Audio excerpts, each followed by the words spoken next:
ఇవాళ దోశలు కడాయిలో చేస్తున్నా. ఇవాళ ఏంటో నాకు దోశ పెంక పైన దోశలు రావట్లేదు ఎందుకో. ఇంకా చూడండి ఇలా కడాయిలో చేస్తున్నా. సో అప్పుడప్పుడు ఇట్లా కూడా అవుతుంది మా ఇంట్లో. బాగానే వచ్చింది పేపర్ దోశ.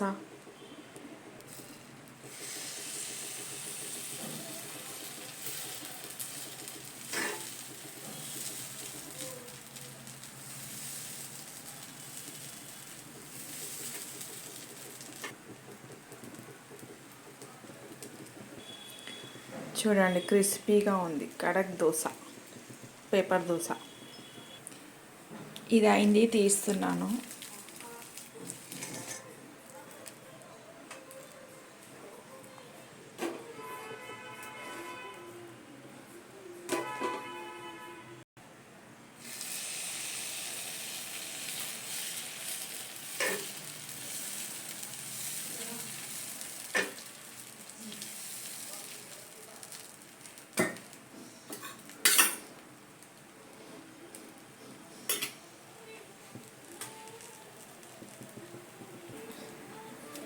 ఇది నాన్ స్టిక్ కాబట్టి మనకి స్టిక్ లేకపోయినా కూడా ఇలా చేతితో తీసేస్తే వస్తున్నాయి ఈజీగా.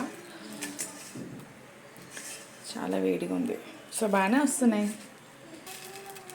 మీకు కూడా ఎప్పుడైనా దోశలు రాకపోతే ఇట్లా చెయ్యండి, అంతే. Thank you for watching my video.